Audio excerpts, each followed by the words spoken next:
Hey everybody, welcome back to the channel. We review anything and everything. And today we are getting into another Marvel Legends figure. This is Iron Man. This is from the Marvel Studios first 10 years. So this first off, anyone that says Marvel Studios is focusing on the MCU line of figures. But then the first 10 years, I guess, is a way of going back to see. Someone could post in the comments who's a little more um, knowledgeable on this, but from my understanding, it's kind of a recap of the first 10 years of the line in general. So, just want to change up the camera angle a little bit, have things be a little better in view. So, I'm getting a lot of glare now too. So, I'm sorry for that, you guys, but this is going to be a non-unboxing review because this is going to be an item that I'm going to collect. Now, I previously did a video on a Captain America, Ultimate Captain America, where the box type is different. This has the older box design where you have the clear plastic. You could see the figure. So for a collector's item, you can keep it. You can see the figure. You could display it as that. And maybe at a later point in time, I'll open it, in which if I ever do, I will do an updated review on. But here you could see that he comes with two blast effects and two alternate type of hand poses. Now, this is the Iron Man Mark VII suit from the Avengers movie, the second part. So the first part was the Mark VI, where he's using in the beginning, he's on the when he has that moment where he's on the helicarrier for Shield and he gets stuck in the turbine. That's the Mark VI. And then when he gets back and starts having that conversation with Loki, that's when he ends up getting the Mark VII, which is the one that jumps on him when he's tossed out the window and whatnot. And here you can see it has the glowing eyes effect and the arc reactor, which I think could have been they could have painted it in a way that makes it look more truly like it's glowing and in detail, maybe even some like mechanical details in it that gives it that sense, even on a faint level, it gives that sense that it's a piece of machinery and not just this kind of bland kind of color. And I've seen some that do have more of that, looks like they're truly glowing effect on it. The Mark 7 was actually probably my favorite Iron Man suit of all into the movies. um I like the look the best visually. I love the look of the Mark III, which is the one he had in Iron Man 1. But the Mark 7, to me, between look and functionality, was my favorite because it felt like it was high tech looking enough while reaching the pinnacle evolution of all his previous movies before that, up to the point of the Avengers movie, but yet didn't go into that territory where it seemed too over technological that it seemed unreal. So I love that balance to where it hit. And I get it for the evolution of the Iron Man suits, that it reached a point where it became nanotech, which is cool for the purpose of the movie, but this was just my favorite in terms of overall. Here you could see the movie branding on here, relating to the first Avengers movie. I mean, I'm sorry, not the first. Yeah, the first Avengers movie.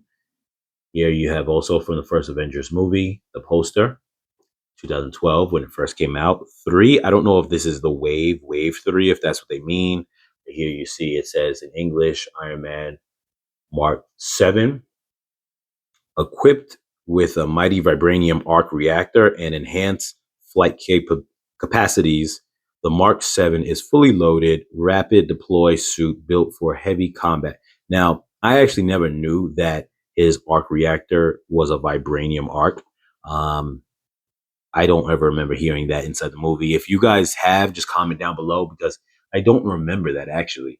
To be honest with you, I know he made that new element in Iron Man 2, which I thought from that point on was what he used on all his arc reactors. And here you have a little something here when it speaks about the whole the Chitauri invading and whatnot in New York City. You can pause and read that for yourself. 2012 Avengers.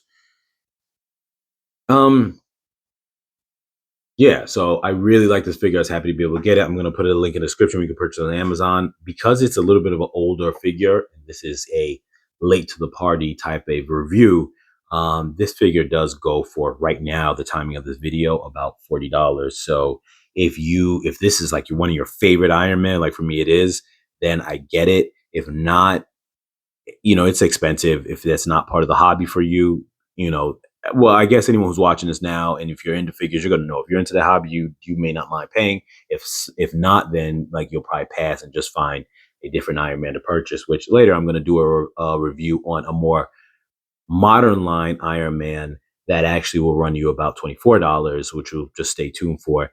And that one, being that it's more the current one right now, if you just want to have an Iron Man in your collection and not break the bank, you can go for something like that, which generally speaking is, for the most part, you just want Iron Man in the collection, it's about the same thing. But if you're one of those people very picky about the details in the particular mark suit lineup that you like, then, by all means, find the one that you like.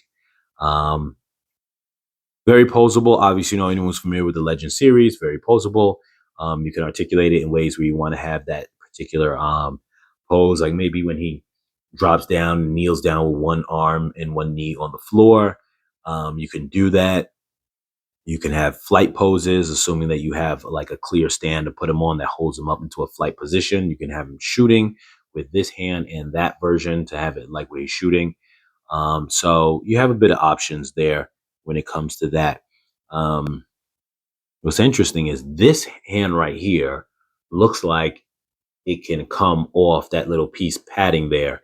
And so in a different Iron Man suit, different other ones that they had where the accessory pieces will allow you to take off that little plating piece on the arm and attach other things. I don't know if this one gives you that option, even though they don't have the accessories for it, but still allowing you to attach those other things. And then it gives you this as the alternate fist that will go on here. So you can either have two fist hands, and then you can have two open palm hands where you can shoot for the reactor.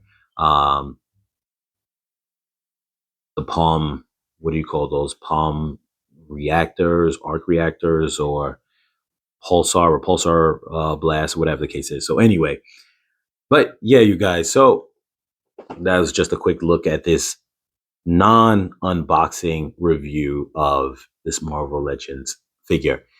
That being said, you guys, comment, like, share, subscribe, and as always, I will catch you guys in the next video.